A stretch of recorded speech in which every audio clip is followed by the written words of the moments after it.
إن الحمد لله نحمده ونستعينه ونستغفره ونعوذ بالله من شرور أنفسنا وسيئات أعمالنا من يهده الله فلا مضل له ومن يضلل فلا هادي له وأشهد أن لا إله إلا الله وحده لا شريك له وأن محمدًا عبده ورسوله يا أيها الذين آمنوا اتقوا الله حق تقاته ولا تموتن إلا وأنتم مسلمون يا أيها الناس اتقوا ربكم الذي خلقكم من نفس واحدة وخلق منها زوجها وبث منهما رجالا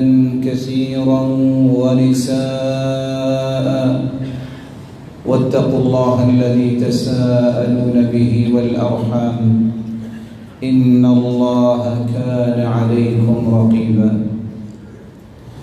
يا أيها الذين آمنوا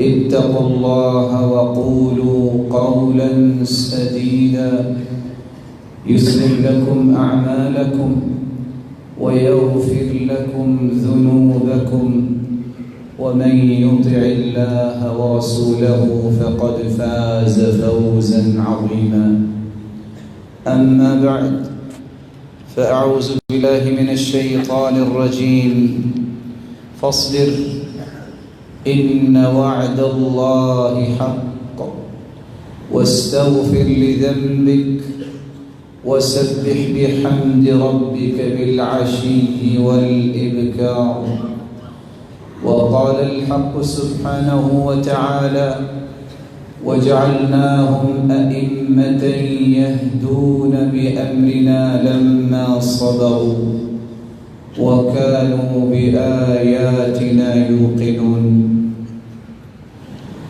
لا يجز التكريم سامعين مكرم اللہ ذوالجلال ہم سب کے خالق و مالک اور رازق ہیں، وہی ذات قادر مطلق ہے۔ اس ذات نے انسانیت کی جہاں تخلیق فرمائی، ان کی رشد و ہدایت کے لیے 1,24,000 پیغمبروں کا ایک خوبصورت تسلسل قائم فرمایا۔ 315 ان میں رسول تھے اور باقی سب انبیاء علیہ السلام تھے۔ رسول اس کو کہتے ہیں جو نئی شریعت لے کے آتا ہے، اور نبی اس کو کہا جاتا ہے جو سابقہ شریعت کو ہی پروموٹ کرتا ہے۔ انبیاء علیہ السلام ان چنیدہ ہستیوں کو کہتے ہیں کہ جن ہستیوں کے مقام و مرتبے تک دنیا کا کوئی فرد کبھی بھی نہیں پہنچ سکتا، کیونکہ ان کا چناؤ اللہ کی طرف سے ہوتا ہے۔ اللہ یصطفی من الملائکۃ رسلا ومن الناس، اللہ ذوالجلال نے فرشتوں سے بھی چناؤ کیا ہے اور انسانوں سے بھی چناؤ کیا ہے۔ ان برگزیدہ ہستیوں کے ذریعے پوری مخلوق کی تربیت، تزکیہ یہ اللہ ذوالجلال نے کروایا ہے۔ اس لیے ان ہستیوں کو اللہ تعالیٰ نے ایسے ایسے کمالات سے نوازا کہ ان کی پیروی کرنے والے ان کے کمالات ان کے اقوال سے بھی دیکھتے اور ان کے اعمال سے بھی دیکھتے۔ اور انبیاء علیہ السلام کی وہ مبارک جماعت، حالانکہ دنیا میں ایسا کوئی فرد نہیں ہوتا جیسا نبی ہوتا ہے، لیکن سب سے زیادہ مصیبتیں، مشکلات، پریشانیاں ان کا سامنا کرنا پڑا ہے تو اسی جماعت کو کرنا پڑا۔ اشد البلاء علی الانبیاء ثم الامثل فالامثل، سب سے زیادہ مصیبتیں، سب سے زیادہ پریشانی اور سب سے زیادہ مخالفت کا سامنا اگر کرنا پڑا ہے تو وہ انبیاء علیہ السلام کو کرنا پڑا۔ اس لیے اللہ تعالیٰ نے دو فیصلے اپنے اس کلام میں پیش کیے ہیں جس کو ہم دستور بولتے ہیں، آئین بولتے ہیں۔ یہ کانسٹیٹیوشن ہے، قانون ہے، قرآن مجید یہ نوشتہ ہدایت تو ہے ہی ہے، لیکن قیامت تک آنے والی انسانیت کے لیے بہترین نظام بھی ہے، دستور بھی ہے اور آئین بھی ہے اور قانون بھی ہے۔ آخری پیغمبر محمد رسول اللہ صلی اللہ علیہ وسلم، نہ جس جیسی ہستی آج تک اللہ نے پیدا کی ہے اور نہ قیامت تک پیدا ہو سکے گی، اور وہ ہستی اس کو اللہ عز جلال فرما رہے ہیں فاصبر ان وعد اللہ حق، میرے محبوب صبر کیجئے، تیرے رب کے وعدے سچے ہیں اور تیرے رب کے وعدے کیا ہیں؟ ان اللہ لا یضیع اجر من احسن عملا، جو اچھا عمل کرتا ہے رب تعالیٰ اسے کبھی ضائع نہیں ہونے دیتا۔ واستغفر لذنبک وسبح بحمد ربک بالعشی والابکار، اپنے محبوب کے ذریعے مخلوق کو یہ پیغام پہنچایا کہ اپنے گناہوں کی معافی مانگا کرو، صبر کی دولت کو کبھی نہ چھوڑو۔ کبھی کوتاہی انسان سے ہوتی ہے جس وجہ سے کوئی مشکل آتی ہے، لیکن اس مشکل کا معنی یہ نہیں ہے کہ یہ آپ پہ کوئی ظلم ہے، اللہ اس مشکل کی وجہ سے تمہارے گناہوں کو معاف کر دیتے۔ اللہ تعالیٰ نے ساتھ یہ کہہ دیا ایک دوسرے کا وَجَعَلْنَاهُمْ أَئِمَّةً يَهْدُونَ بِأَمْرِنَا لَمَّا صَبَرُوا وَكَانُوا بِآيَاتِنَا يُوقِنُونَ۔ لیڈرشپ اس شخصیت کو مل سکتی ہے، قائد وہ بن سکتا ہے، دنیا میں بڑا کام وہ کر سکتا ہے، امامت اسے نصیب ہوتی ہے جس کے اندر دو صلاحیتیں ہوتی ہیں، اور وہ دو صلاحیتیں یہ ہیں بما صبر، جب ان کے اندر صبر آ جائے، برداشت آ جائے، ٹالریٹ کرنا ان کو نصیب ہو جائے، وَكَانُوا بِآيَاتِنَا يُوقِنُونَ، اور ان کا اللہ پہ یقین ہو جائے۔ کس بات پہ یقین؟ کہ ہمارا رب ہمیں ضائع نہیں کرے۔ کیا یقین تھا کہ ابراہیم علیہ السلام کے سامنے اتنی بڑی آگ پڑی ہے اور وہ مسکرا رہے۔ یقین یہ ہے کہ میں یہ کلمہ پڑھوں گا حسبنا اللہ ونعم الوکیل تو میرا رب مجھے ضائع نہیں ہونے دے گا۔ یقین کی انتہا دیکھیے کہ اللہ عز جلال کے پیغمبر کو آگ میں پھینک دیا گیا اور آگ جو ہے وہ گلشن اور بہار بن گئی۔ باپ بھی دیکھ رہا تھا، جب اس نے دیکھا کہ ہاتھ پاؤں بندھے ہوئے ہیں بیٹے کے، اس کو پھینک دیا گیا ہے، اور ہاتھ پاؤں پہ جو رسیاں بندھی ہوئی ہیں، معمولی سی آگ ان کو ہی لگی ہے کہ وہ رسیاں کھل گئی، اور باقی اللہ جلال نے آگ کو گلشن بنا دیا۔ تو باپ کہتا ہے نعم الرب ربک یا ابراہیم، ابراہیم تیرا رب تو بہت بڑا نکلا، اس نے تو تمہیں کچھ ہونے نہیں دی۔ یقین تھا۔ آج کے اس خطبے میں آپ سے جو گفتگو کرنا چاہتا ہوں، ہماری گفتگو کا محور یہی دو نکات ہوں گے۔ اس صبر کیا ہے، یہ حکمت و بصیرت کیا ہے جس کے نتیجے میں انسان کی یقین کی زندگی بنتی ہے۔ صبر کا مطلب بہادری کے ساتھ، خاموشی کے ساتھ وقت کو گزار لینا، کسی کٹھن ماحول میں کٹھن صورتحال میں خاموشی اور بہادری کو اپنے ہاتھ میں لے لینا، یہ صبر ہے۔ زندگی میں 101 مصیبتیں انسان کی آتی ہیں کیونکہ زندگی کا حصہ ہے۔ اگر کسی گھر میں ایک وقت 2 سے 4 لوگ بیمار ہیں تو وہی گھر ہے جس میں شہنائیاں بھی بجتی ہیں۔ اگر کسی کو سر میں یا ٹانگ میں تکلیف ہوگی ہے تو کتنے سال گزر گئے، اس نے صحت کا مزہ بھی تو لیا ہے۔ تو اللہ جلال کی طرف سے اگر کوئی فیصلہ آ گیا ہے، کوئی پریشانی آ گئی ہے، اس کا مطلب یہ ہے کہ اللہ جلال کی تمام نعمتوں کو بھلا دیا جائے۔ یہی تو یقین اور ایمان تھا جو سلف کے پاس تھا۔ وہ کہا کرتے تھے لذتی و راحتی فیما قدر علی، میری زندگی کی سب سے بڑی لذت اور راحت یہ ہے میرے رب نے جو میرے بارے میں فیصلہ کیا ہے میں اس پہ راضی ہوں۔ نحن نرضى بقضاء اللہ وقدرہ۔ وہ کون سی ہستی تھی جس کو سید الرسل سید البشر کہتے، جس کو مکے والوں نے مکے سے نکال دیا، جس کے ساتھ بائیکاٹ کر دیا کہ اس کو کوئی ملے نہیں؟ یہ کون سی ہستی ہے؟ فَمِنْهُمْ مَنْ حَسَى عَلَيْهِ التُّرَابُ، کسی بدبخت نے مٹی پھینکی۔ فَمِنْهُمْ مَنْ سَدَّهُ، کسی نے گالیاں دی، برا کہا۔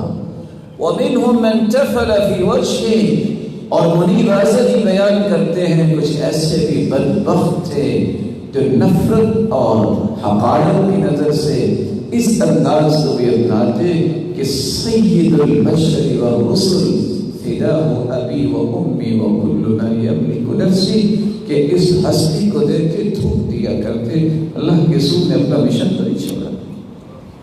وہ کون ہستی ہے جس کے سر سے بھی خون نکل رہا ہے اور جس کے چہرہ انور سے خون نکل رہا ہے، جحشت رکبتہ، گھٹنے سے خون نکل رہا ہے، پاؤں کے ایڑے سے خون نکل رہا ہے، لیکن انہوں نے اپنا مشن تو نہیں چھوڑ دیا۔ یہ کچھ وقت ہوتا ہے جب انسان کی آزمائش ہوتی ہے، اللہ ذوالجلال اس آزمائش کے بعد پھر اس انسان کو خوشیاں وہ دیتے ہیں جس کی گنتی وہ نہیں کر سکتے۔ اس لیے جو جانی کہتے ہیں کہ صبر یہ ہے ترک الشکوى من الم البلوى لغیر اللہ الا الی اللہ۔ صبر تو وہ کرتا ہے جو شکوہ شکایت لوگوں کے سامنے نہیں بلکہ زندگی کی ہر مشکل کی شکایت اور شکوہ اپنے رب کے سامنے پیش کرتا ہے۔ وہ معاملہ نہیں کرتا، وہ چھوٹی سی بات کو ایشو نہیں بنا لیتا کہ مجھے فلاں نے گالی دی ہے تو پھر کیا ہوا، تم اس کو دعا دے دو۔ مجھے فلاں نے برا کہا ہے، امام شافعی کہا کرتے تھے من اراد ان يسلم من كلام الناس فهو مجنون، جو یہ شخص چاہتا ہے کہ مجھے کوئی بھی شخص برا نہ کہے وہ تو دیوانہ ہے۔ لأنهم قالوا عن الله ثالث ثلاثة وقالوا عن رسوله ساحر ومجنون۔ ان لوگوں کے بارے میں سوچتے ہو جنہوں نے رب کو بھی کہہ دیا کہ تین ہیں، وہ تو اس سے بھی باز نہیں آئے۔ ان کے بارے میں کہہ رہے ہو کہ آپ کے بارے میں کوئی بات نہ کرے، جو سید البشر کو بھی دیوانہ کہتے تھے، مجنون کہتے تھے، جادوگر کہتے تھے۔ اور اس لیے تو اللہ تعالیٰ نے وہ اعمال جن کے اجر کو اللہ نے بیان ہی نہیں کیا، فرمایا کہ ان کا اجر میں بے حساب دوں گا۔ ان میں سے ایک عمل یہ ہے انسان صبر کرتا ہے۔ انما یوفی الصابرون اجرهم بغیر حساب۔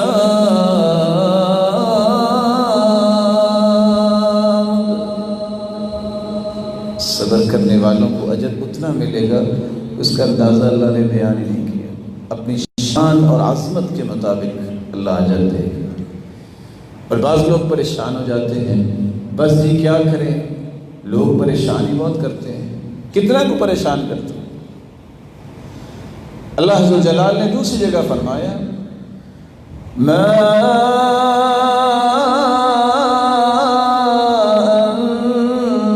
انت بربک بنعمت ربک بمجنون وإن لك لأجرا غير ممنون.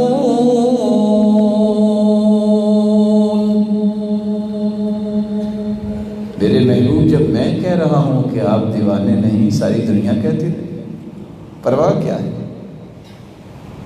میرے محبوب پریشانی والی بات نہیں، اس پریشانی کے نتیجے میں ان تانوں کے بدلے میں وہ اجر دوں گا آپ کو جس کا حساب کر ہی کو نہیں سکتا. یہ تو کھلا بلینک چیک ہے. آپ کسی سے کوئی پیمنٹ لینا چاہتے ہیں، وہ لکھ کے دیتا ہے، اور بسا اوقات ہوتا ہے سامنے چیک بک کر دیتے ہیں، جو چاہتے ہو لکھ لو. میرے رب نے تو یہ بلینک چیک دیا ہے، کتنی نیکیاں چاہتے ہو لکھ لو، صرف تھوڑا سا برداشت کر لو. اس لیے علماء یہ کہتے ہیں وَالثُّبَاتُ مَعَ اللَّهِ وَتَلَقِّي بَلَائِهِ بِالرَّحْمِ وَالسَّعَةِ. صبر اس کو کہتے ہیں کہ اللہ کی محبت میں کوئی تزلزل نہ آئے، ثابت قدمی دکھاؤ اللہ کی محبت میں، اور ثابت قدمی ایسی اختیار کرو کہ آنے والی ہر پریشانی کو فراخ دلی سے قبول کرو، وسعت ظرفی سے قبول کرو. کیوں؟ کہ میں اللہ کی راہ میں نکلا ہوں، میں اللہ کا بندہ ہوں.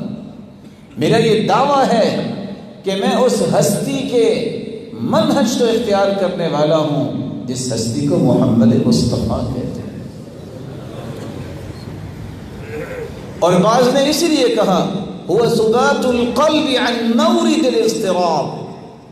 جب ساری دنیا بے چینی اور اضطراب کا شکار ہو، جن کا منہج درست ہوتا ہے، منہج دعوت کو قبول کرنے والے، کاروان دعوت کے اس مبارک مشن کو اپنے سینے سے لگانے والے، دنیا بے چین اور مضطرب تو ہوتی ہے لیکن یہ پرسکون ہوتا ہے، کیونکہ اس علم ہے کہ اس راستے میں ہونا ہی ہے. لوگ مخالفت کرتے ہیں، اللہ کے رسول نے اپنا مشن پر نہیں چھوڑا. ایک وقت آیا کہ مخالف بھی اللہ کے رسول صلی اللہ علیہ وسلم کی غلامی کے لیے تیار ہو. اس لیے بعض علماء کہتے ہیں والوقوف مع البلاء بحسن الادب. کسی بھی آنے والی تکلیف کو میدان دعوت میں ادب کے ساتھ، حسن ادب کے ساتھ آزمائش کو برداشت کرنا اور خاموش رہنا، مضبوطی دکھانا، بہادری کے ساتھ وقت گزار لینا، یہ صبر ہے. صبر کی بنیادی طور پہ 3 قسمیں ہیں. پہلی قسم الصبر علی طاعت اللہ، اللہ ذوالجلال کی اطاعت پر صبر کرنا. یاد رکھنا، جو نماز پابندی سے نہیں پڑھتا، جو اللہ کی اطاعت پہ مضبوط نہیں ہے، وہ کسی چھوٹی تکلیف کو بھی برداشت نہیں کر سکتا. اللہ عز و جلال قرآن مجید میں فرماتے ہیں رب السماوات والأرض وما بينهما فاعبده واصطبر لعبادته هل تعلم له سميا. رب السماوات والارض، وہی رب ہے جو تجھے پالنے والا ہے، جو زمین و آسمان کا رب ہے، اور جو بھی مخلوق زمین و آسمان میں اس کا رب بھی اللہ ہی ہے. فاعبدہ، اس کی عبادت کو بجا لائیے. واصطبر لعبادتی، اس عبادت پہ بھی جم جائیے، مضبوطی دکھائیے، کوئی سودے بازی نہ کیجیے، کوئی کمپرومائز نہیں کہ میں توحید چھوڑ دوں، میں سنت کی اہمیت کو چھوڑ دوں، میں نماز چھوڑ دوں، یہ نہیں ہو سکتا. فاعبدہ واصطبر لعبادتی هل تعلم له سميا. جس طرح وہ ذات کے اعتبار سے یکتا ہے، تنہا ہے، وہ اپنے ناموں کے اعتبار سے بھی تنہا ہے. اس جیسے کسی کے نام نہیں، اسی پہ توکل بنتا ہے، نہ اس جیسی کوئی ذات ہے، نہ اس جیسے کسی کی صفات ہیں، نہ اس جیسے کسی کے مبارک نام ہیں۔ صبر کی دوسری قسم یہ ہے الصبر عن المحرمات، گناہوں سے بھی اپنے آپ کو روک کے رکھنا، یہ بھی صبر ہے۔ جو اپنی خواہش نفس کے سامنے ڈھیر ہو جائے وہ کسی بھی تکلیف کو برداشت کیسے کرے؟ جو اپنے من کا غلام بن جائے، میں یہ سوچ رہا ہوں مجھے ایسے کرنا ہے، تو اس نے تو پھر دین سمجھا ہی نہیں۔ دین کی تو بنیادی تعلیم یہ ہے وَمَا كَانَ لِمُؤْمِنٍ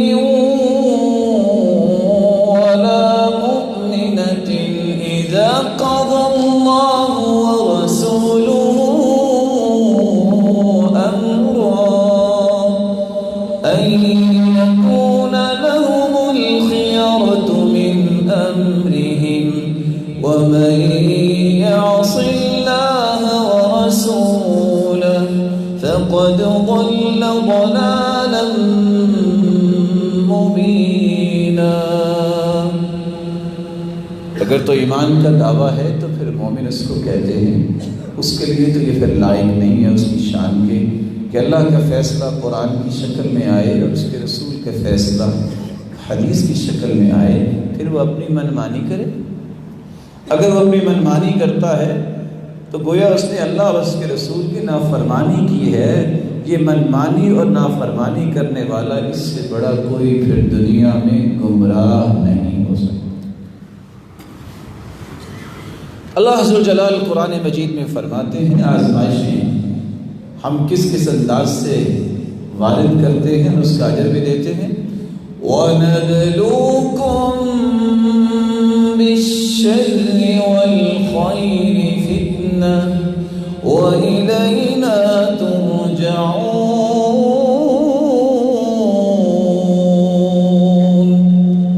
ہم تمہیں برائی سے بھی آزمائیں گے، خیر سے بھی آزمائیں گے۔ برائی سے کیسے آزمائیں گے؟ کوئی گناہ ہوگا تو اس کی وجہ سے کوئی مصیبت آئے گی، سمجھ آ گیا کہ میری کوتاہی تھی، غلطی تھی، اس کا نتیجہ سامنے آ گیا۔ بعض اوقات خیر سے بھی آزمائیں گے، تمہیں طاقت دیں گے، تمہیں اچھا رزق دیں گے، تمہیں عہدہ منصب دیں گے، تمہیں علم و معرفت دیں گے، یہ ساری نعمتیں ان کے ساتھ بھی آزمائشیں ہوں گی۔ پھر یہ مت سمجھنا کہ میں انبیاء کے ان ہستیوں سے بھی اونچا چلا گیا ہوں، ان کو بھی تکلیفیں آئی ہیں، تمہیں بھی برداشت کرنا۔ جب تک انسان اپنی ہستی کو نہیں پہچانتا کہ میں ہوں کون، اس وقت تک اس کے یہ معاملات سٹیبل نہیں ہوتے۔ جب وہ یہ سمجھ بیٹھتا ہے کہ میں میرے ساتھ ایسا 13 دن تک امام بخاری رحمۃ اللہ علیہ کو کھانے کا لقمہ نصیب نہیں ہوا، پتے کھا کے جب بصرہ گئے ہیں اپنے استاد آدم بن ابی ایاس کے پاس پڑھنے، تو 13 دن تک پتے کھائے ہیں، ایک لقمہ نہیں نصیب ہوا۔ ہم کس مشن کو اختیار کرنے والے ہیں؟ کتنے روشن چہرے اور مبارک لوگ آپ ہیں، میں آپ کی خدمت میں وہ مشن پیش کرنے جا رہا ہوں۔ وہ کون تھے؟ عبد المنان وزیر آبادی، جو پڑھنے گئے ہیں، کہا کھانا نہیں ہے۔ کہا پھر کیا ہوا؟ ساتھیوں سے کہا بھائی اگر آپ اپنے کھانے سے ایک لقمہ مجھے ہر ساتھی دے دے، میرا کام بن جائے گا، آپ کا کچھ بگڑنا نہیں۔ کھانے کا وقت ہوتا یہ پڑھنے والا وہ ایک ایک لقمہ چھوڑ دیتے، یہ اکٹھے کر کے کھا لیتے۔ آج ملک پاکستان کے ہر حدیث پڑھانے والے کی سند جو ہے عبد المنان وزیر آبادی تک پہنچتی۔ کس انداز سے امام بخاری امام بنے، اور اللہ عز و جلال نے کیسا اس انسان سے کام لیا۔ جب یہ بیٹھ کے پڑھا کرتے تھے، بیان کرتے ہیں کہ ماں سحری کے وقت ان کو تیار کر دیتی، یہ دوڑتے تھے، ماں کہتی بیٹا آسان تو ہو لینے دو، پھر مسجد میں چلے جانا۔ جب یہ بیٹھ کے پڑھتے تھے تو امام مالک کہا کرتے بیٹا انی ارا نورا فی وجہک فلا تطفئہ بالمعصیہ، بیٹا تیرے چہرے پہ عجیب سا نور میں دیکھتا ہوں، گناہوں سے یہ نور کبھی مٹانا نہیں ہے تم نے۔ اور اللہ نے کیسا کمال انسان بنایا۔ اور وہ کہتے ہیں احتجنا الی البصلۃ فلم نجدها، ایسا وقت بھی میرے پہ آیا کہ مجھے کچا پیاز بھی کھانے کو نہیں ملتا تھا، پھر بھی پڑھتے رہے، پھر بھی دین کا کام کرتے رہے۔ امام دارمی کو جب کوئی سوال کرتا وہ انگلیوں پہ مسائل حل کیا کرتے تھے وراثت کے، اس قدر وہ ذہین اور قابل انسان۔ کسی نے پوچھا کہ آپ کو اتنا بڑا علم اور معرفت اور دانش کیسے مل گئی، اب کیسے اتنے دین کے عارف ہوئے؟ تو انہوں نے مسکرا کے کہا کنت انام علی البواری 30 سنہ، میں نے 30 سال ہو گئے ہیں چارپائی پہ کمر نہیں لگائی، بوریوں پہ سو کے گزارا کیا۔ یہ میں ان لوگوں کی بات کر رہا ہوں جن کا نام لیے بغیر کوئی مجلس مکمل نہیں ہوتی کہ فلاں نے کہا فلاں نے کہا، خیر تھی، نیک لوگ تھے، لیکن برداشت کیا۔ کوئی کہہ سکتا ہے کہ عربی زبان میں اگر اخفش کو نکال دیا جائے تو عربی زبان مکمل ہوگی؟ عربی زبان کے 4 پلرز ہیں، اخفش بھی ہے، ابن الدرئی بھی ہے، اصمعی بھی ہے، کسائی بھی ہے، اور اخفش 100 دن تک ایک لقمہ نہیں کھایا، کچے شلغم کھا کے پڑھتے بھی رہے ہیں اور دجلہ کے کنارے بیٹھ کے پڑھاتے بھی رہے ہیں۔ صبر کی تیسری قسم یہ ہے مصائب اور آزمائشوں پر صبر کرنا۔ وَلَنَبْلُوَنَّكُمْ بِشَيْءٍ مِّنَ الْخَوْفِ وَالْجُوعِ وَنَقْصٍ مِّنَ الْأَمْوَالِ وَالْأَنفُسِ وَالثَّمَرَاتِ وَبَشِّرِ الصَّابِرِينَ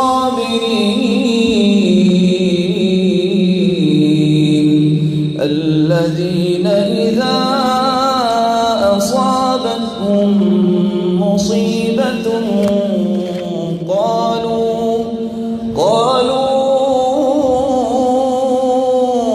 إِنَّا لِلَّهِ وَإِنَّا إِلَيْهِ راجعون۔ وَلَنَبْلُوَنَّكُمْ بِشَيْءٍ مِّنَ الْخَوْفِ، میرے بندو تمہیں میں خوف دے کے بھی آزماؤں گا، دشمن کا خوف، بس اوقات اپنی کی ہوئی زیادتیوں کے نتائج کا خوف، کوئی بھی خوف آ سکتا۔ والجوع، ایسا وقت بھی آئے گا میں تمہیں بھوک سے بھی آزماؤں گا، کھانے کو کچھ نہیں، بھوک سے بھی آزماؤں گا کہ تمہاری بھوک ختم نہیں ہوگی۔ کیسے؟ بھوک کن لوگوں کی ختم نہیں ہوتی؟ جو خالص دنیا دار ہوتا ہے۔ لو کان لابن آدم وادیان من ذهب لابتغى ثالثا، دنیا دار کی مثال کیسے پیش کی ہے کہ کچھ ایسے لوگ ہوتے ہیں سونے کی 2 وادیاں مل جائیں تو پھر بھی کہتے ہیں تیسری ملے تو مزہ ہے، ابھی تو کوئی مزہ نہیں آ رہا۔ اور اللہ کے رسول گھر آتے، کھانے کو کچھ نہ ہوتا، صرف سرکہ ہوتا۔ آپ مجھ سے زیادہ جانتے ہیں، اللہ جانتا ہے، سرکے کو زبان پہ لگا کر دیکھے زبان جلا دیتا ہے، اور آپ جو ہے وہ اس سوکھی روٹی کو اس سرکے سے لگا کے کھا رہے ساتھ کہتے ہیں نعم الادام الخل، نعم الادام الخل، یہ سرکے کا سالن کتنا اچھا۔ گھر تشریف لاتے ہیں، یا عائشہ کچھ ہے؟ کہا اللہ کے رسول گھر میں کچھ نہیں۔ کہا پھر کیا ہوا؟ انی صائم، میں روزہ رکھ لیتا ہوں۔ اور آپ جانتے ہیں کہ فرض روزے کا جو ہے، فرضی روزے کی نیت رات کو یا سحری سے پہلے کرنا ضروری ہے، لیکن نفلی روزہ اگر آپ نے نہیں کچھ کھایا بھی ہے تو آپ صبح کی نماز کے بعد بھی زور سے پہلے کر سکتے ہیں۔ آپ صلی اللہ علیہ وسلم نے تو پریشانی نہیں کی۔ وَنَقْصٍ مِّنَ الْأَمْوَالِ وَالْأَنفُسِ، میں تمہیں آزماؤں گا میرے بندو مال چھین کر، مال ہی کوئی نہیں۔ پھر کیا ہوا؟ وہ ہمارے ایک ساتھی جب ہم پڑھا کرتے تھے، جب وہ حدیث آئی کہ غریب فقیر لوگ جو ہیں امیروں سے 500 سال پہلے جائیں گے جنت میں، تو جب وہ باہر عصر کے بعد کھیلنے جاتے کوئی تیز گاڑی گزرتی تو کہتا دوڑا لو جتنی دوڑانی ہے، جانا تو مجھ سے 500 سال بعد نہیں ہے جنت میں۔ تو والانفس، تمہارے پیاروں کو بھی چھینیں گے، وہ بڑے ہوں یا چھوٹے ہوں۔ تمہارے محبوب لوگوں کو اللہ اپنے پاس لے جائے گا، یہ دکھ بھی تمہیں آئیں گے۔ اور اسی طرح والثمرات، پھل آپ سے چھین لیں گے، پھل نصیب نہیں ہوگا۔ ان ساری آزمائشوں کے باوجود بھی جن لوگوں کو اللہ نے منج دیا ہوتا ہے، وَبَشِّرِ الصَّابِرِينَ، صبر کرنے والوں کو بشارتیں سنا دو، خوشخبریاں سنا دو، جن کا مشن کیا ہے؟ الَّذِينَ إِذَا أَصَابَتْهُمْ مُصِيبَةٌ قَالُوا، جب بھی مصیبت آتی ہے تو ان کی زبان بھی شکوہ شکایت نہیں، کیا کہتے ہیں؟ اِنَّا لِلَّهِ وَإِنَّا إِلَيْهِ رَاجِعُونَ، ہم بھی اللہ کے لیے ہیں اور اللہ کے پاس ہی چلا جانا۔ پریشانی کیا ہے؟ پریشانی کس بات ہے؟ کس قدر اللہ کے رسول صلی اللہ علیہ وسلم نے اس آیت کی تفسیر اپنے عمل سے پیش کی۔ دعوت کے لیے رات کو نکلے، صحابہ ساتھ ہیں، مقداد بن اسود ساتھ ہیں، ایک اور صحابی ساتھ ہیں۔ انصاری صحابی نے کہا یہ 3 بکریاں ہیں، اس کا دودھ آپ نے پینا ہے۔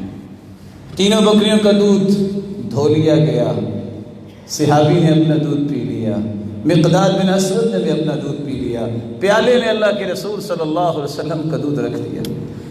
اب دعوت کا مشن یہ ہے کہ جب کسی کو سمجھانا ہو یہ قربانی دینی پڑتی ہے۔ یہاں وقت بھی نہیں دیکھا جاتا، یہاں ماحول بھی نہیں دیکھا جاتا، یہ دیکھا جاتا ہے کہ میری اور اس کی جنت کیسے آسان ہو جاتی ہے۔ آپ صلی اللہ علیہ وسلم لیٹ ہو گئے، صحابی کو بہت بھوک لگی ہے، مقداد بن اسود کو، کہتے ہیں میرا جی چاہا۔ وہ اللہ کے رسول گئے ہوں گے اپنے کسی چاہنے والے کے پاس، ضرور انہوں نے خدمت کی ہوگی، چلو یہ پیالہ میں پی لیتا ہوں۔ پھر میں نے دل میں سوچا نا یہ تو اللہ کے رسول کا حصہ ہے، میں نے پھر رکھ دی۔ پھر ایسا ہوا، بھوک کا غلبہ ہوا، میں نے کہا چلو پی لیتا ہوں۔ پھر سوچا یہ اللہ کے رسول کا حصہ ہے۔ تیسری مرتبہ پھر ایسا ہوا کہ اب تو کافی دیر ہو گئی ہے، یہ کیسے ہو سکتا ہے کہ اللہ کے رسول کی ہستی ہو اور کوئی ان کی خدمت نہ کرے۔ پیالہ پکڑا اور منہ سے لگایا، فَلَمَّا تَقَارَّ فِي بَطْنِهِ، جب دودھ پہنچا پیٹ میں تو تب سمجھ آئی میں کیا کر بیٹھا ہوں۔ اب نہ بیٹھا جا رہا ہے نہ لیٹا جا رہا ہے۔ کہتے ہیں میں لیٹتا ہوں، چادر لیتا ہوں سر پہ تو پاؤں ننگے، پاؤں پہ لیتا ہوں تو سر ننگا، اور سمجھ نہیں آ رہی ہے میں کر کیا بیٹھا ہوں۔ میں تو اللہ کے رسول کا حصہ بھی پی لیا ہے۔ ادھر اللہ کے رسول صلی اللہ علیہ وسلم کے انتظار ہو رہا ہے، ادھر یہ مبارک ہستی آتی ہے، دروازہ کھول کے اتنا سلام کہتی، ادب دیکھیے، آگے کیا کہا؟ السلام علیکم، اتنی آواز سے کہ اگر بھائی سوئے ہوئے ہیں صحابہ تو ان کی نیند نہ خراب ہو، اور اگر جاگ رہے ہیں تو جواب دے دیں گے۔ کہتے ہیں میں نے سلام کا جواب دیا تو میں اب دیکھ رہا تھا اب ہوگا کیا، کہ اللہ کے رسول صلی اللہ علیہ وسلم معمول کے مطابق جب تشریف لائے تو دیکھا تو اپنے پیالے کی طرف گئے، پیالے سے وہ چیز اوپر رکھی ہوئی تھی وہ سائڈ پہ کی، دیکھا تو پیالہ خالی تھا۔ ہاتھ اٹھا لیے، مقداد بن اسود رضی اللہ تعالی عنہ سوچ رہے ہیں کہ اب کیا ہوگا، ہاتھ اٹھ گئے اور ہم نے دعا کی اللہم اطعم من اطعمنا واسق من سقانا، اللہ جس نے ہمیں کھلایا ہے تو اس کو کھلا دے، جس نے پلایا تو اس کو پلا دے۔ بغیر کھائے پیے بھی خالی برتن دیکھ کے بھی اللہ کے رسول نے دعا ہی دی۔ مقداد بن اسود قام، کھڑے ہوئے، فوراً دوڑے کہ اب میں نے یہ بکری ذبح کر کے پکا کے کھلا کے پھر دعا لینی ہے۔ جلدی سے اندھیرے میں بکری کی طرف گئے، وہی جانور جو پہلے دودھ دے چکا تھا، دیکھا تو پھر دودھ دینے کی تیار ہے۔ یہ اللہ کے رسول صلی اللہ علیہ وآلہ وسلم کا دعا کا نتیجہ دیکھیے کہ ایک ہی رات میں اس بکری نے دودھ پر 2 مرتبہ دودھ دیا، پیالے میں دودھ دے کے آئے اور مسکرائی جا رہے ہیں۔ اللہ کے رسول پوچھتے ہیں ما عندک یا مقداد، ما عندک یا مقداد، اور مقداد کیا بات ہے؟ تو مقداد کہتے ہیں میں کہہ رہا تھا اشرب یا رسول اللہ، اشرب یا رسول اللہ، آپ پیئے۔ قال لا بل انت، آپ پیئے۔ پیا خود نہیں ہے پھر بھی دودھ آیا ہے، فرما رہے ہیں مقداد تم پیو۔ کہا نہیں اللہ کے رسول پہلے آپ پیئے۔ حتی القیت علی ظہری، میں اس قدر مسکرا رہا تھا کہ میں پچھلی طرف گر گیا۔ اللہ کے رسول فرماتے ہیں احدی سوآتک یا مقداد، اور مقداد تیرا برا ہوا کیا ہے مجھے تو بتاؤ۔ کہ اللہ کے رسول آپ دودھ پیئے، پھر میں آپ کو بتاتا ہوں۔ دودھ پینے کے بعد بتایا کہ آج میرے ساتھ یہ قصہ ہوا ہے، میں کس مشن کا پرچار کرنے کے لیے اپنے آپ کو تیار کر رہا ہوں، اس مشن کا، جس مشن کو کہتے ہیں مشن محمد، جو خالی برتن کو دے کے بھی دعائیں دیتے ہیں، بد دعائیں نہیں دیا کرتے۔ اللہ ذوالجلال ہم سب کو اس مشن میں مضبوطی نصیب فرمائے۔ اور یہاں یاد رکھنے والی بات یہ ہے کہ الذین اذا اصابتهم مصیبت جب ان کے پاس آتی ہے تو وہ کہتے ہیں انا للہ و انا الیہ راجعون۔ یہ مصیبت آتی کیوں ہے؟ قرآن مجید نے 3 اس کے پہلو پیش کیے ہیں۔ مصیبت جب بھی آتی ہے ان 3 حالتوں سے باہر نہیں ہوگی۔ یا تو مصیبت اس لیے آئی ہے کہ مجھ سے کوئی غلطی ہوگی ہے جس کے نتیجے میں مجھ پہ مصیبت آتی ہے۔ اللہ ذوالجلال فرماتے ہیں وَمَا أَصَابَكُم مِّن مُّصِيبَةٍ فَبِمَا كَسَبَتْ أَيْدِيكُمْ وَيَعْفُو عَن كَثِيرٍ۔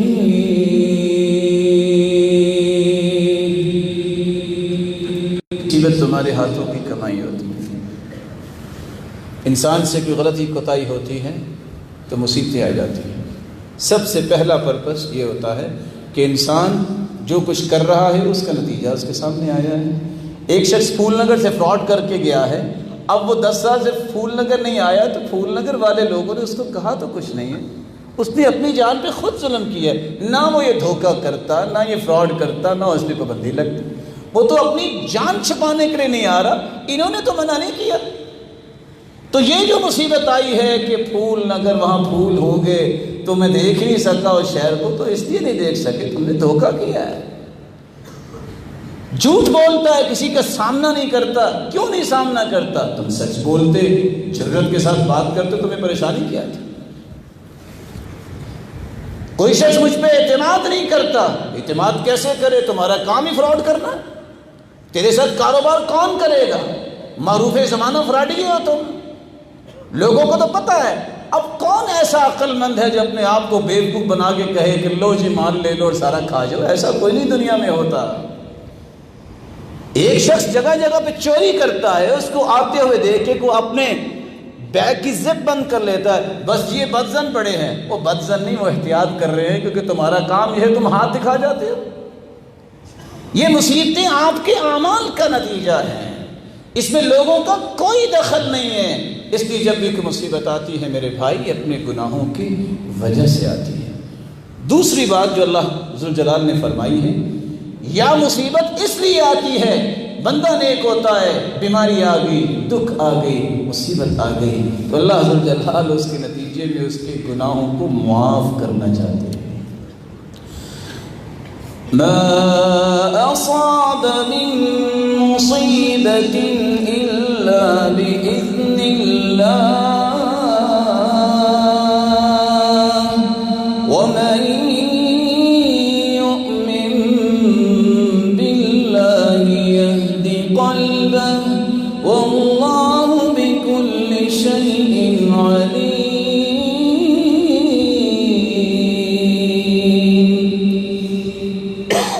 کوئی بھی مصیبت آتی ہے تو اللہ کے حکم سے آتی ہے، لیکن اللہ کے حکم سے جب آتی ہے تو پھر ہوتا کیا ہے؟ صحیح بخاری صحیح مسلم کی روایت ہے، ما یصیب المسلم من نصب ولا وصب ولا هم ولا حزن ولا غم حتى الشوكة يشاكها إلا كفر الله بها من خطاياه وفي رواية لمسلم وفي سقم۔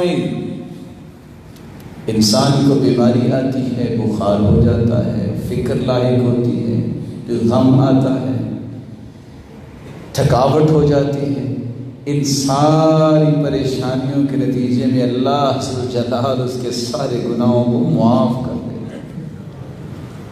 تو یہ اللہ تعالیٰ کا تو احسان کا ایک معاملہ ہے۔ اور تیسرا پہلو مصیبت انسان میں کب آتی ہے کہ انسان کا اللہ نے ایک درجہ طے کر دیا ہوتا ہے کہ میں نے اپنے بندے کو یہ درجہ دینا ہے، لیکن اس کا عمل جو ہے اس درجے تک نہیں پہنچ رہا ہوتا، تو اللہ یہ چھوٹی چھوٹی مصیبتوں کے ساتھ اس درجے تک پہنچانا چاہتے ہیں۔ رسول اللہ صلی اللہ علیہ وسلم کا فرمان ہے ان الرجل ليكون له عند الله المنزلة فما يبلغها العمل فما يزال الله يبتليه بما يكره حتى يبلغه إياها۔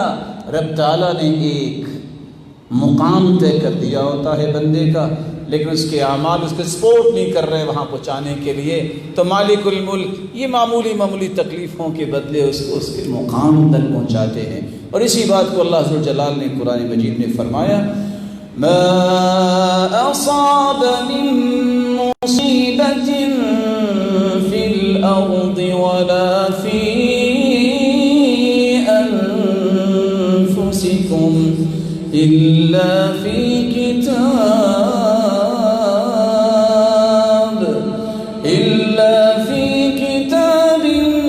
من قبل ان نبرأها ان ذلك على الله يسير۔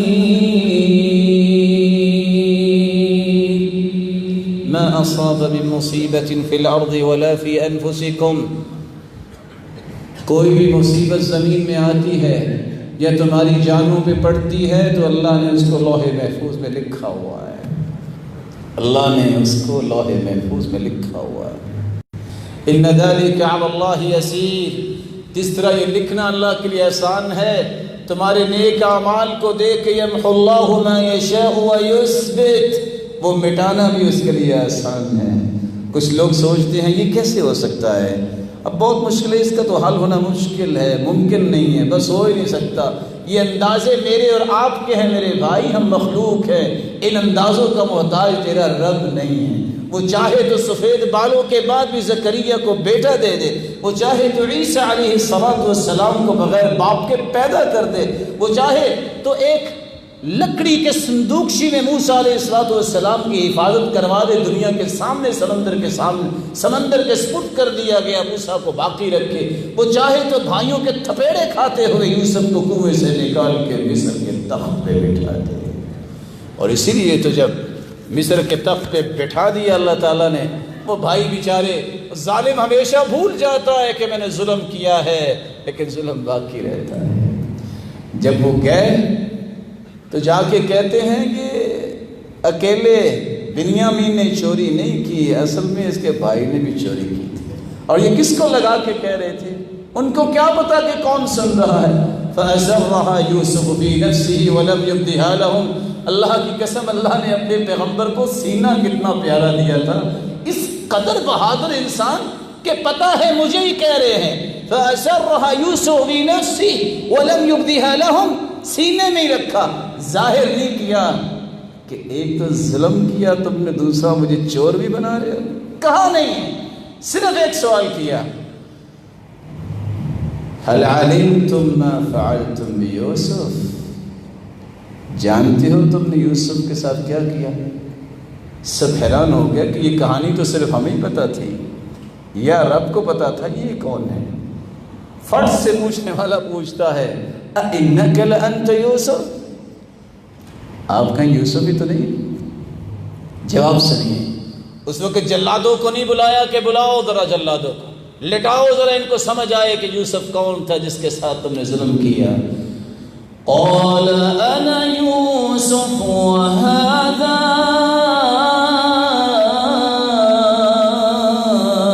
اخی قد من اللہ علینا انه من يتق ويصبر فإن الله لا يضيع أجر المحسنين۔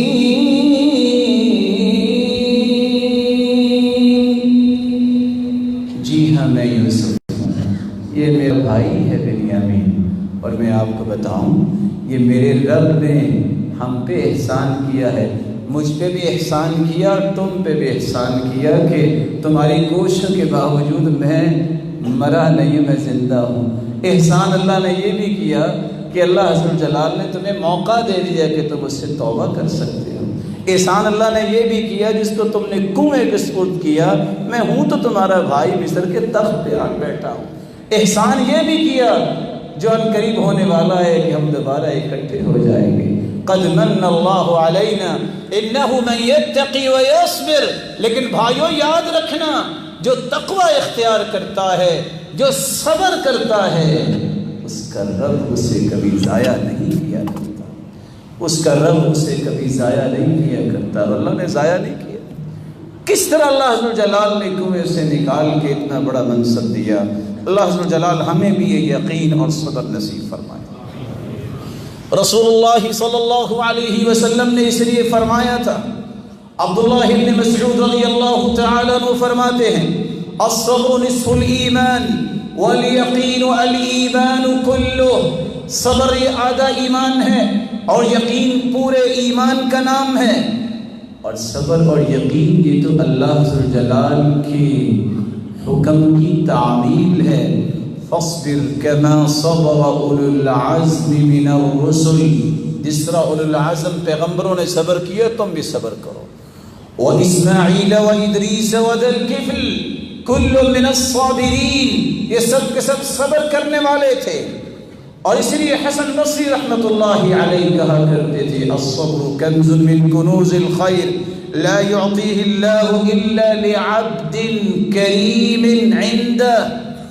فیصلہ کیجئے، صبر یہ ایک ایسا خزانہ ہے، اس کی چابیاں اللہ اس کو تھما دیتا ہے جو اللہ کے ہاں عزت والا ہوتا ہے۔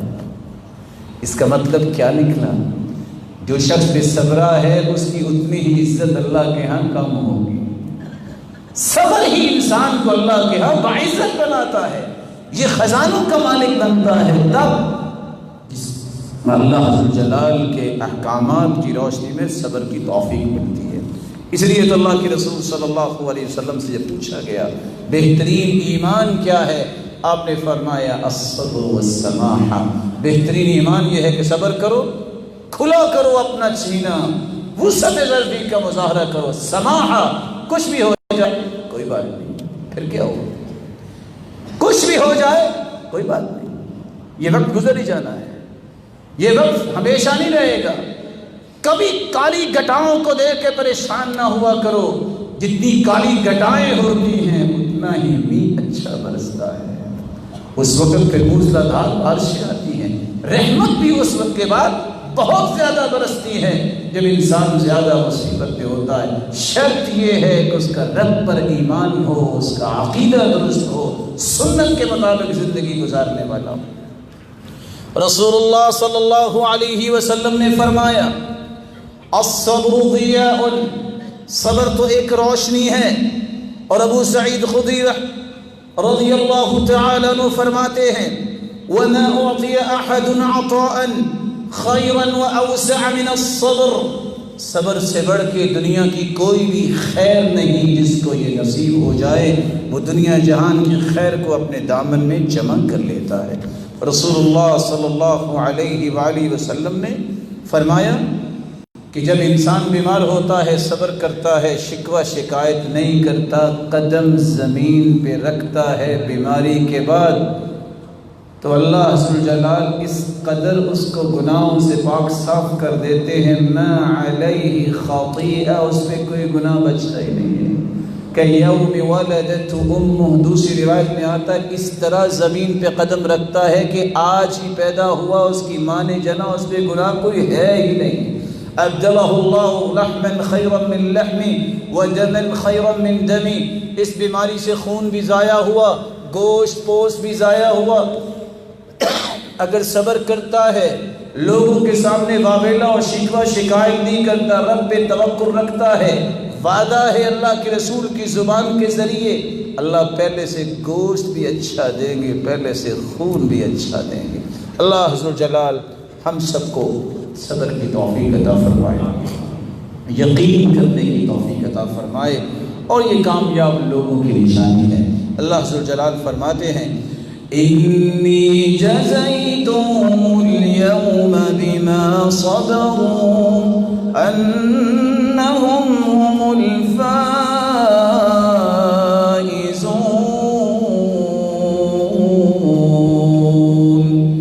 کامیاب وہ لوگ ہیں جن کو صبر کی توفیق مل جاتی ہے۔ اور کیسی کامیابی؟ عام جنتی نہیں، جنت کے بالا خانوں میں اللہ عز و جلال نے ان کے لیے بندوبست کیا ہے۔ اور اللہ عز و جلال فرماتے ہیں کہ جو لوگ صبر کرنے والے ہیں میں نے ان کے لیے کہاں کہاں یہ مقام بلند کرنے ہیں۔ اولئک یجزون الغرفة بما صبروا ویلقون فیہا تحیۃ وسلاما۔ قیامت کے دن جب جنت کے فیصلے ہوں گے تو اللہ عز و جلال ان کو بالا خانے میں جگہ دیں گے۔ صرف بالا خانے ہی نہیں ملیں گے، حدیث کے الفاظ اللہ کے رسول صلی اللہ علیہ وسلم نے فرمایا انکم ستلقون بعدی آثرا فاصبروا حتی تلقونی علی الحوض۔ دنیا میں ترجیحات ہوگی، حق آپ کو ہوگا کسی اور کو مل جائے گا، صبر کر لینا، میں حوض کوثر پہ تمہارا انتظار کروں گا۔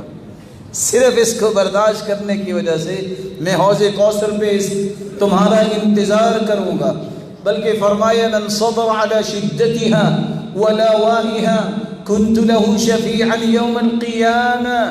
مدینے والوں تمہیں پریشانی تو ہو رہی ہے، لیکن جو مدینے میں رہتے ہوئے کسی پریشانی کو برداشت کرتا ہے، صبر کرتا ہے، خوش ہو جاؤ، قیامت کو تمہارا سفارشی محمد ہوگا صلی اللہ علیہ وسلم۔ اور اللہ عز و جلال فرماتے ہیں یہ صرف سفارش ہی نہیں، وَجَزَاهُمْ بِمَا صَبَرُوا جَنَّةً وَحَرِيرًا۔ اس کا نتیجہ ایسا ملنے والا ہے، آج ریشم اور ریشمی لباس کی باتیں کرنے والے سمجھتے ہیں کہ بہت کچھ مل گیا۔ اللہ عز و جلال نے صبر کرنے والوں کے لیے جنت بھی رکھی ہے اور ریشم کے لباس بھی رکھے ہیں، بلکہ وہ کچھ رکھا ہے لَهُمْ مَا يَشَاءُونَ فِيهَا، جو وہ چاہیں گے ان کو عطا کیا جائے گا۔ وَلَدَيْنَا مَزِيدٌ، اور جنت کی ساری نعمتوں سے بڑھ کے اللہ اپنا دیدار کروائیں گے۔ اور اللہ کے رسول فرماتے ہیں واللہ، اللہ کی قسم، جب جنتی اپنے رب کا دیدار کریں گے تو جنت کی ہر نعمت کو بھول جائیں گے۔ اللہ ہمیں اپنے دیدار کا مستحق بنائے۔ وآخر دعوانا الحمدللہ۔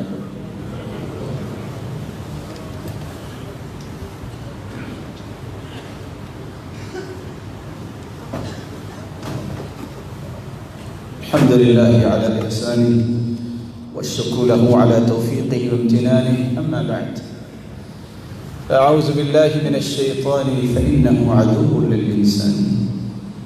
اگر صبر انسان سیکھنا چاہتا ہے کہ صبر کیسے آئے تو پھر کیا کرنا چاہیے؟ سب سے پہلے میرے بھائی آسان طریقہ ہے، دنیا کو سمجھو۔ دنیا کیا ہے؟ الدنیا سجن المؤمن وجنت الکافر۔ یہ دنیا کافروں کے لیے جنت ہے اور مومن کے لیے جیل خانہ ہے۔ یہ صحیح مسلم کی روایت ہمیں کیا سبق دیتی ہے؟ جیل میں آپ اے سی بھی لگا لیں، آپ طرح طرح کی ایسیسریز بھی رکھ لیں، کھانے پینے کے لیے ہر وقت کوکیز بھی پڑی ہوں، تو میرے بھائی جیل جیل ہے، آپ اس کو جنت نہیں بنا سکتے۔ یہ جیل خانہ ہے مومن کے لیے، کافر کے لیے جنت ہے۔ وہ اس کو اپنے لیے جنت سمجھتے ہیں کیونکہ ان کو آخرت کو جنت نصیب نہیں ہوگی۔ دوسری بات، صبر کیسے آتا ہے؟ دنیا کو پہچان لینے کے بعد اللہ کی مدد کا یقین سینے میں پیدا کرے۔ قرآن مجید میں اللہ فرماتے ہیں فَاصْبِرْ إِنَّ وَعْدَ اللَّهِ حَقٌّ وَلَا يَسْتَخِفَّنَّكَ الَّذِينَ لَا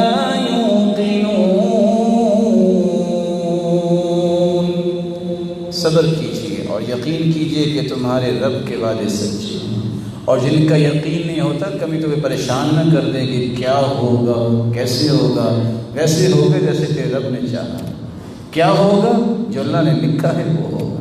فیصلے اللہ کے نافذ ہونے ہیں، ساری دنیا جمع ہو جائے تمہیں کوئی خیر نہیں دے سکتے، ساری دنیا جمع ہو جائے تمہیں کبھی نقصان نہیں دے سکتے۔ یہ اللہ عز و جلال کے فیصلے کے بغیر دنیا میں کچھ نہیں ہو سکتا۔ تیسرا طریقہ جس سے انسان کو صبر آ سکتا ہے، نوافل کثرت سے پڑھنا۔ استعینوا بالصبر